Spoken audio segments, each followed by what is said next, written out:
नमस्कार दोस्तों, कैसे हैं आप सभी लोग। उम्मीद करता हूँ कि आप सभी लोग जहाँ पर भी होंगे बढ़िया होंगे और स्वस्थ होंगे। त्रिकोणमिति के कुछ अनुप्रयोग, ये हमारा नया चैप्टर है। इस चैप्टर के बारे में हम बिल्कुल डिटेल में जानेंगे, ठीक ना। कोई जल्दबाजी नहीं है, आपको हम एक एक शब्द एक एक अक्षर को आपको समझाएंगे कि हमारा ये क्या होता है, ठीक ना। इतनी बेहतरीन तरीके से समझाएंगे, ठीक ना, क्योंकि हमें पढ़ाने का अनुभव पिछले 5 सालों से है, ठीक ना। 5 साल से हम पढ़ाते हुए आ रहे हैं। हमारे पढ़ाए हुए स्टूडेंट जो है वो 80+ नंबर ही लेकर आते हैं, ठीक ना। इस हिसाब से हम दावे के साथ कह सकते हैं कि हम आपको समझाएंगे जरूर अच्छी तरीके से, ठीक ना। क्योंकि इस चैनल पर सिर्फ समझाने का काम किया है, तो पढ़ाने का नहीं। हम आपको पढ़ाते नहीं है, सिर्फ समझाते हैं, ठीक ना। क्योंकि पढ़ने के लिए हमारे मार्केट में बुक्स जो है अवेलेबल है, ठीक ना। तो पढ़ाई हम बुक्स से कर सकते हैं, लेकिन समझाने का काम सिर्फ हम जैसे टीचर्स ही करते हैं, ठीक है। इसीलिए आपको हम सिर्फ समझाते हैं। अब हम आपसे ये भी कहते हैं, अगर आपको कहीं पर भी समझ में दिक्कत हो रही है, आपको समझ में नहीं आ रहा है, तो आप हमसे संपर्क करिए, हमारे वीडियो पर कमेंट करिए, हम आपको समझाएंगे कि आपको क्या चीज़ नहीं समझ में आई है। चलिए, ये तो हमारी जानकारी हो गई। अब हम आपसे बात करते हैं त्रिकोणमिति के कुछ अनुप्रयोग। त्रिकोणमिति के कुछ अनुप्रयोग जो हमारा चैप्टर है, ये बहुत बड़ा चैप्टर नहीं है। बहुत बड़ा चैप्टर, बहुत छोटा चैप्टर है, ठीक ना। हमें इसमें सिर्फ 2 चीज़ समझनी है। एक तो हमारी क्या है, ऊंचाई और दूरी समझनी। क्या समझनी है? ऊंचाई और दूरी।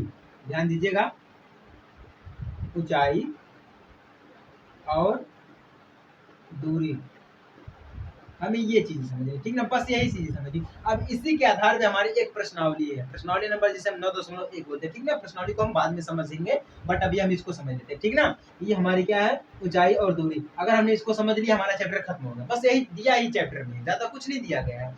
अब ये जो हमारी ऊंचाई और दूरी दी गई है, हम आपको समझा रहे थे त्रिकोणमिति का परिचय। उसमें हम आपको एक टॉपिक समझाए थे, ट्रैगोनोमेट्रिक रेशियो के बारे में, ठीक है। ट्रैगोनोमेट्रिक रेशियो के बारे में समझाए थे। बस उसी के आधार पे हमारा ये दिया गया, उसी के आधार पे दिया गया, ठीक ना। उसमें 2 कोण बने थे, उन दोनों कोणों को समझाया था हम आपको, ठीक है। उसमें साइन था, कॉस था, थीटा, साइन था, कॉस था, टेन था, कॉट था, सेक था, कोसेस था, सब कुछ था। इसके माने भी हम आपको समझाए थे कि लंब क्या होता है और हमारा आधार क्या होता है, कर्ण क्या होता है, सब कुछ समझाए थे आपको, बिल्कुल बेहतरीन तरीके से समझाए थे, फुल जानकारी दिए थे हम आपको उसके बारे में, ठीक है ना। अब ध्यान दीजिएगा, इस टॉपिक में हमें क्या क्या चीज से समझनी है। अभी तो हमने ये समझा कि इस चैप्टर में हमें एक ही चीज समझनी है, ऊंचाई और दूरी, ये चीज समझनी है। अब इस टॉपिक में हमें क्या क्या चीजें समझनी है, वो हम आपको समझा रहे हैं। देखिए, हमें इसमें समझना है, पहला है उन्नयन कोण के बारे में, उन्नयन कोण, ठीक ना। और दूसरा क्या समझना है, अवनमन कोण, अवनमन कोण। तीसरा हमें समझना है दृष्टि रेखा, क्या समझना है, दृष्टि रेखा। चौथा हमें समझना है क्षैतिज रेखा, क्या समझना है, क्षैतिज रेखा। बस सिर्फ 4 ही हमें समझना है, क्या सिर्फ 4 ही समझना है। अब इन चारों को इसी वीडियो में हम आपको समझाएंगे, ठीक ना। बिल्कुल निचोड़ देंगे, नींबू की तरह निचोड़ देंगे, एक एक रस उसका निकाल लेंगे हम, एक एक रस इस चैप्टर का हम निकाल के आपको समझाएंगे, ठीक ना। क्योंकि हम आपको बोले सिर्फ समझाया जाता है, यहाँ पर पढ़ाया नहीं जाता है, सिर्फ समझाया जाता है, ठीक है। अब देखिए, यहाँ पे हमें समझना है उन्नयन कोण और अवनमन कोण। सबसे पहले हम आपको ये बता देते हैं कि हमारा उन्नयन कोण क्या होता है, ठीक ना। उन्नयन कोण, चलिए उन्नयन कोण की तरफ लेके चलते हैं। तो मान लीजिए हमारे पास एक समकोण दिया गया, क्या दिया गया है, एक समकोण दिया गया है। ऐसे ध्यान से देखना, हमारे पास एक समकोण दिया गया है। तो मान लीजिए यहाँ पर हमारा कोण ए है, ठीक ना। यहाँ पर हमारा समकोण बी है, ये हमारी बिंदु क्या है, सी दी गई है, ठीक है। ध्यान दीजिएगा, ये हमारी बिंदु सी दी गई है। अब देखिए, अगर हम बी और सी को मान ले मीनार, हमारा मीनार यानी कि कुतुब मीनार, ठीक ना। अगर हम बी और सी को मान ले हमारा मीनार दिया गया, ठीक ना। अब हम मान लीजिए हम यहाँ पर ए बिंदु पर खड़े हैं, ठीक ना। अगर हम ए बिंदु से मीनार के शिखर को देखते हैं, यानी कुतुब मीनार के शिखर को देखते हैं, तो हमारा यहाँ पर कौन सा कोण बनेगा, उन्नयन कोण बनेगा। समझ में आया आप सभी लोगों को, कौन सा कोण बनेगा, उन्नयन कोण बनेगा। चलिए, हमें लगता है आपको नहीं समझ में आया होगा, हम आपको और अच्छी तरीके से समझाते हैं, ठीक ना। क्योंकि हम यहाँ पे बोले कि हमें यहाँ पर सिर्फ समझाते हैं, आप सभी लोगों को पढ़ाते नहीं। तो समझाते हैं, तो समझाने का प्रयास हम पूरे तरीके से करेंगे, ठीक है। मान लीजिए हम दिल्ली गए हैं कुतुब मीनार घूमने के लिए, ठीक ना। आपको बोर्ड पर दिख रहा होगा, मान लीजिए हम दिल्ली गए हैं कुतुब मीनार घूमने के लिए, ठीक है। तो मान लीजिए हम जब कुतुब मीनार देख रहे हैं, तो कुतुब मीनार के सिरे को हम देख रहे हैं। जब हम कुतुब मीनार के सिरे को देख रहे हैं, तो हमारा यहाँ पर एक समकोण बन रहा है। क्या बन रहा है, समकोण बन रहा है, ठीक ना। ये तो हमें पता है, ये तो अभी हम आपको पिछले चैप्टर में समझाया कि हम इसको कैसे ज्ञात करते हैं, ठीक है ना। चलिए हमें इसमें थोड़ा सा डिफरेंट दिया गया, ठीक ना। क्या समझना है इस चैप्टर में है, मान लीजिए ये हमारा एक दिया गया है कुतुब मीनार, बिंदु ए है, ये हमारे बिंदु बी है, ठीक ना। ये हम डायरेक्ट लिख रहे हैं मीनार, क्या लिख रहे हैं, मीनार। ये हमारी कुतुब मीनार दी गई, ठीक ना। अब मान लीजिए हम दिल्ली गए घूमने, हम यहाँ पर खड़े होके कुतुब मीनार के सिरों को देख रहे हैं, क्या देख रहे हैं, इसके आखिरी छोर को देख रहे हैं, कुतुब मीनार के हम आखिरी छोर को देख रहे हैं, ठीक ना। अब ध्यान दीजिएगा, जब हम यहाँ से देख रहे हैं ऊपर की तरफ, अब ध्यान दीजिएगा सबसे मेन चीज क्या है, अगर हम नीचे से ऊपर की तरफ देखते हैं, यहाँ से देखिए हम खड़े हैं, हम मीनार के शिखर को देख रहे हैं, ठीक ना। अगर हम नीचे से ऊपर की तरफ देखते हैं तो हमारा कौन सा कोण बनता है, उन्नयन कोण बनता है। कौन सा कोण बनता है, उन्नयन बनता है, उन्नयन कोण, ठीक ना। बहुत ही अच्छे शब्दों में आपको समझाएंगे, ठीक ना, बहुत ही सरल भाषा में समझाएंगे। अगर हम नीचे से ऊपर की तरफ देखते हैं तो उन्नयन कोण हमारा बनेगा। अब हम आपको इसमें समझाते हैं कि हमारा इसमें दृष्टि रेखा क्या है, क्षैतिज रेखा क्या है। अब आपको समझाते हैं, देखिए यहाँ पे इसके सामने वाली जो हमारी लाइन्स बनेगी ये हमारी एक कड़ी आएगी, ठीक ना। ये तो कड़ी क्योंकि हम ऊपर भी देख रहे हैं और हमारा नीचे भी ध्यान है, ठीक ना। यानी कि हमारे साइड में ये जो हमारा यहाँ पे कट रहा है, ए बी को काट रहा है, मान लीजिए हमारा बिंदु ई काट रहा है, क्या काट रहा है, हमारा बिंदु ई काट रहा है, मान लीजिए ई काट रहा है, ठीक ना। अब ध्यान दीजिएगा, यहाँ पे देखिए क्या हुआ, ये कट गया। अब क्षैतिज रेखा की बात आती है, देखिए यहाँ से ये जो हम इसको मिलाएंगे, ये हमारा क्या है, हमारा पाद बिंदु, यानी कि हम जहां पर स्थित है, और मीनार का पाद बिंदु यानी कि ये दूरी, इसको मान लीजिए डी पर काटा, किस पर काटा है, डी पर काटा, ठीक है। तो यहाँ से ये जो हम जहां पर खड़े हैं मीनार की पाद बिंदु, यानी कि इसकी दूरी हमें ज्ञात करना, क्या ज्ञात करना है, इसकी दूरी ज्ञात करना। बाकी तो समकोण तो हमें पता है, समकोण हम आपको पिछले ही चैप्टर में निकालना सिखाए हैं, त्रिकोणमिति का परिचय, उसमें हम आपको समझाए हैं कि किस प्रकार से हम इसको निकालते हैं। हमें निकालना क्या, क्षैतिज रेखा निकालना, ठीक है ना। अब हम इसी को क्या बोलते हैं, क्षैतिज रेखा, क्षैतिज रेखा, समझ में आया। इसी को हम बोलते हैं क्षैतिज रेखा, ठीक है ना। डी और बी इन दोनों के बीच की दूरी निकाली, यानी कि हम जहां पर खड़े हैं और मीनार के पाद बिंदु से दूरी में निकालनी है क्षैतिज रेखा, ठीक है। अब ध्यान दीजिए कि इसमें हमारा दृष्टि रेखा क्या होती है। देखिए हम यहाँ से देख रहे हैं ऊपर की तरफ, ये जो हमारी लाइन्स जा रही है इसको हम क्या बोलते हैं, दृष्टि रेखा, क्या बोलते हैं, दृष्टि रेखा। समझ में आ गया। यहाँ पर हमारा कोण मान लीजिए थीटा बन रहा है, ठीक ना। जब हमारा यहाँ पर कोण थीटा बन रहा है तो अब समझ में आया आपको हमारा उन्नयन कोण क्या होता है, अवनमन कोण। अवनमन कोण अभी आपको नहीं समझाया, सिर्फ उन्नयन कोण समझाया। उन्नयन कोण क्या होता है, हमारा दृष्टि रेखा क्या होती है, क्षैतिज रेखा, ये समझ में आया। इंग्लिश में हम उन्नयन कोण को बोलते हैं lines of angle of elevation, क्या बोलते हैं, एंगल ऑफ एलिवेशन बोलते हैं। ये समझ में आया आप सभी लोगों को इतना।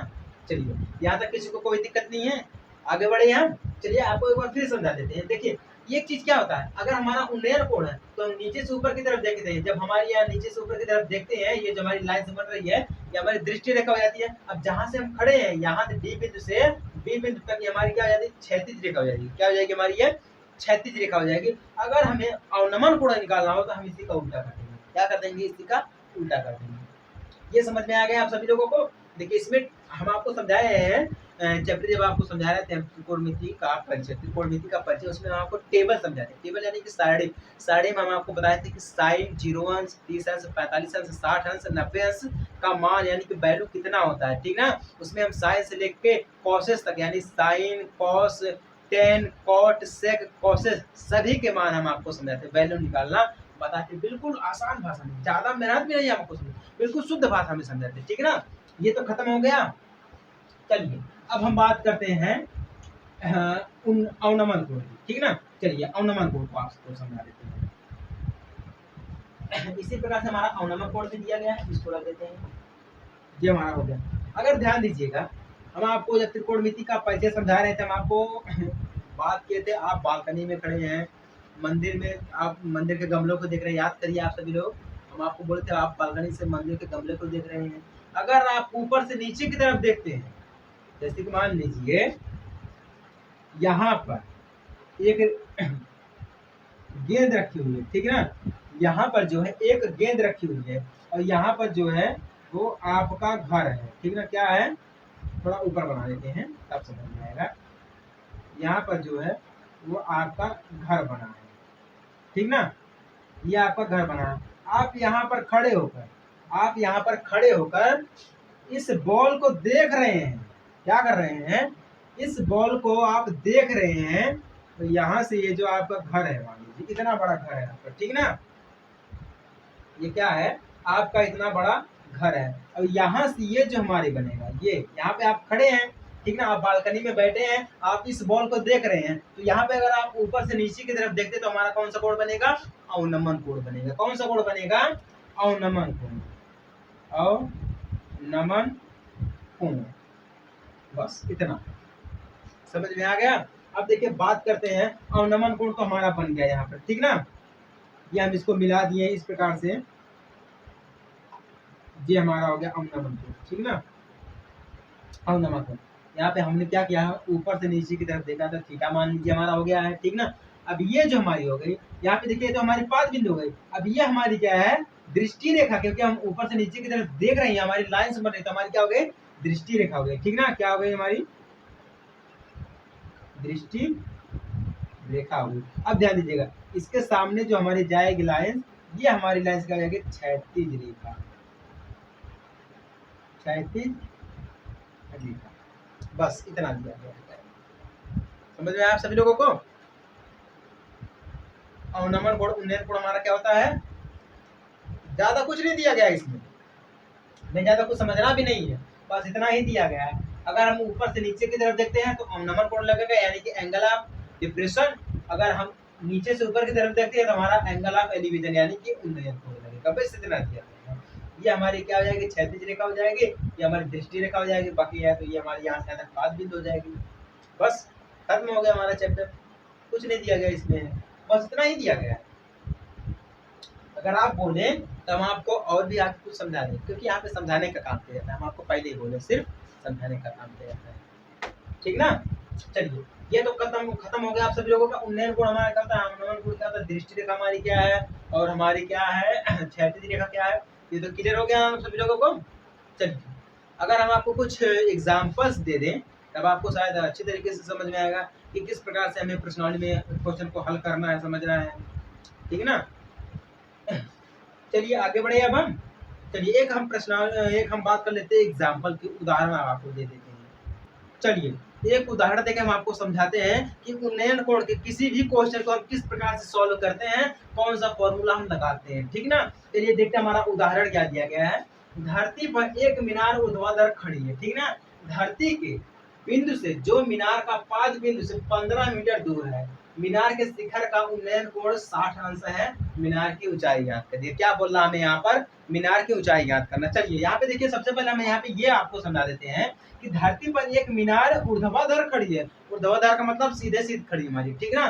तो मान लेते हैं हमारे पास एक मीनार है, सिंपल से मान लेते हैं ये हमारे पास एक मीनार है, जिसे मान लेते हैं ए, और ये हमारा हो गया बिंदु, ठीक ना। क्या बोला है, धरती के एक बिंदु से, धरती का एक बिंदु मान लीजिए हमारा यहाँ पर दिया गया है, धरती का एक बिंदु, ठीक है, जो मीनार के 5 बिंदु से 15 मीटर दूर है, यानी कि यहाँ से ये मीनार का 5 बिंदु हो गया। अब यहाँ से ये क्या बोल रहा है, यहाँ से ये बोल रहा है कितना दूर है, 15 मीटर दूर है, 15 मीटर दूर हमारा, ठीक ना। मीनार के शिखर का उन्नयन कोण, मीनार के शिखर यानी कि शिखर का ये हो गया, हम इसको मिला देंगे, ठीक ना, ध्यान से देखना। हम क्या कर देंगे, इसको मिला देंगे। जब इसको मिला देंगे तो हमारा कितना कोण बनेगा, उन्नयन कोण 60 अंश का। ये हमारा कोण कितने का बनेगा, 60 अंश का कोण बनेगा, ठीक है। तो मीनार की ऊंचाई ज्ञात करिए, यानी कि हमें ए बी ज्ञात करना है। ये हमारा क्या है, मीनार है, ठीक है, यानी कि हमें ए बी ज्ञात करना है। बस इतना दिया गया है। चलिए देखिए सबसे पहले हम आपको ये बता देते हैं कि ए बी जो हमारी मीनार दी गई है, ठीक ना। अब यहाँ पे हम मान लेते हैं अगर हमारा ये बिंदु सी दिया गया है, जहाँ पर कोण बन रहा है, ये हमारा बिंदु सी दिया गया, ठीक ना। यानी कि क्या बोला है, धरती के एक बिंदु से, एक जो बिंदु है ये हमारा बिंदु सी दिया गया, ठीक ना। अब हमें क्या पता है, सी बी यानी कि यहाँ सी से बी तक यानी कि 5 बिंदु से और सी तक की दूरी कितनी है, 15 मीटर दी गई है। तो हमें ए बी निकालना है। तो इसके लिए हम क्या करेंगे, देखिए यहाँ पे 60 अंश का कोण बन रहा है, तो हम त्रिकोणमितीय अनुपात लेंगे, यानी कि ट्रिग्नोमेट्रिक रेशियो का हम इस प्रकार प्रयोग करेंगे कि हमें सीधा सीधा प्राप्त हो जाएगा, ठीक है। यहाँ पे देखिए हमें क्या ज्ञात करना है, ए बी ज्ञात करना है, ठीक ना। ए बी हमें ज्ञात करना है, तो देखिए यहाँ पे ए बी हमें ज्ञात करना है, तो ए बी हमारा क्या होता है, कॉस होता है, ठीक ना। यानी कि ए बी बटा में ए सी हमारा क्या होता है, कॉस होता है। तो ए बी बटा में ए सी, तो हमें ये तो पता नहीं चलेगा क्योंकि हमें ए बी भी नहीं पता है और AC भी नहीं पता, तो इस हिसाब से हम तो ज्ञात नहीं कर सकते हैं। अब ध्यान दीजिएगा, हमें क्या है, BC बटा में AC है, ठीक है, BC बटा में AC हमारा साइन का होता है, ये भी हमें ज्ञात नहीं है, एक तो ज्ञात नहीं है, हमें सिर्फ एक ही ज्ञात है। अब ध्यान दीजिएगा यहाँ पर, अगर हम इन दोनों को जोड़ दें, अगर इन दोनों को जोड़ दें तो हमें क्या मिलेगा, 10 मिलेगा। 10 हमारा क्या होता है, BC बटा में AB होता है, क्या होता है, BC बटा में AB होता है। अब देखिए ध्यान दीजिएगा कि 10 अगर हमारा BC बटा में AB होता है तो 10 60 अंश हमारा यहाँ पर दिया गया, क्या दिया गया है, 10 60 अंश दिया गया। 10 60 अंश का मान कितना होता है, रूट में 3 होता है, कितना होता है, रूट में 3 होता है। इसी प्रकार से अगर हम बात करें कॉट की, कॉट 60 अंश का मान भी कितना होता है, रूट में 3 ही होता है। तो चाहे हम कॉट ले चाहे हम 10 ले, उसमें कोई फर्क वाली बात नहीं, कोई दिक्कत वाली बात नहीं है, ठीक ना।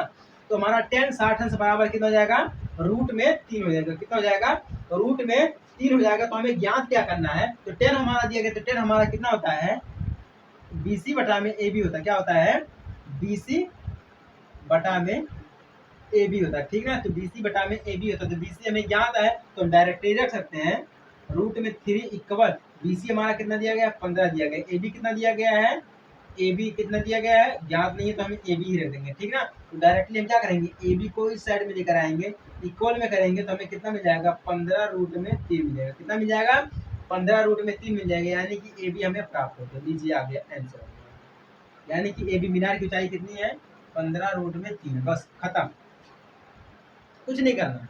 हमें सिर्फ इतना ध्यान रखना है कि हम जिस ट्रिग्नोमेट्रिक रेशियो का प्रयोग कर रहे हैं क्या वो इसके लिए परफेक्ट है कि नहीं है, क्या इसके लिए वो सही है कि नहीं सही है, बस हमें इतना ध्यान देना है, ठीक ना।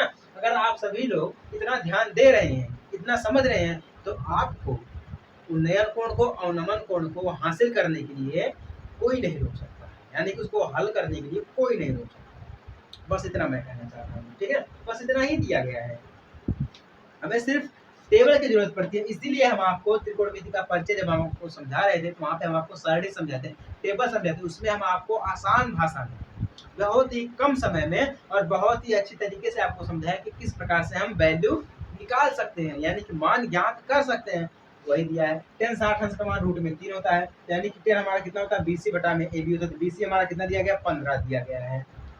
AB हमें ज्ञात करना है, तो रूट में 3 बराबर 15 बटे में AB, तो AB बराबर 15 रूट में 3, लीजिए आ गया हमारा AB कितना है, 15 रूट में 3 दिया गया। समझ में आ गया आप सभी लोगों को, बस इतना ही दिया गया है, ये हमारा पहला उदाहरण था। चलिए इसी के साथ हम एक और उदाहरण देख लेते हैं, समझ लेते हैं। चलिए इसी टाइप का हमारा एक दूसरा उदाहरण है, उसको देखते हैं और समझते हैं क्या ये भी मुमकिन हो पा रहा है कि नहीं, इसको किस प्रकार से हम सॉल्व करेंगे। क्या दिया है, 1.5 मीटर लंबा एक प्रेक्षक एक चिमनी से 28.5 मीटर की दूरी पर है, ठीक ना। उसकी आंखों से चिमनी के शिखर का उन्नयन कोण 45 अंश है। चिमनी की ऊंचाई ज्ञात करिए, हमसे क्या पूछ रहा है, चिमनी की ऊंचाई क्या होगी। चलिए इसको सॉल्व करते हैं। अब ध्यान दीजिएगा, यहाँ पे क्या बोल रहा है, 1.5 मीटर लंबा एक प्रेक्षक, क्या बोल रहा है, 1.5 मीटर लंबा एक प्रेक्षक। तो मान लीजिए यहाँ पर एक प्रेक्षक, यानी कि प्रेक्षक मतलब अपने आप को ही मान लीजिए या हमें ही मान लीजिए, इसकी ऊंचाई कितनी है, या मान लीजिए हम, ठीक ना, अपना एग्जांपल दे रहे हैं, मान लीजिए हम खड़े, ठीक ना, तो हमारी ऊंचाई कितनी है, 1.5 मीटर लंबा है, यानी कि 1.5 मीटर लंबाई दी गई, ठीक ना। और यहाँ पर हमारी एक चिमनी दी गई है, मान लीजिए हमारी क्या दी गई है, चिमनी दी गई है, क्या हमारी है, ठीक है, चिमनी दी गई है। तो ये चिमनी मान लीजिए हमारे पास किस दी गई है, A, और ये हमारी कुछ दी गई है B, ठीक है ना। अब क्या बोल रहा है, उसकी आंखों से चिमनी के शिखर का उन्नयन, आंखों से यानी कि आंख है, यहाँ का इसके चिमनी के शिखर का उन्नयन कोण कितना बोला है, 45 अंश बोला, ठीक ना। अगर ये इतना देखेगा तो ये इतना भी तो देखेगा, अगर ये इतना देख रहा तो ये इतना भी तो देखेगा, तो यहाँ पर जो कोण बनेगा वो कितने का बनेगा, 45 अंश का बनेगा, ठीक ना।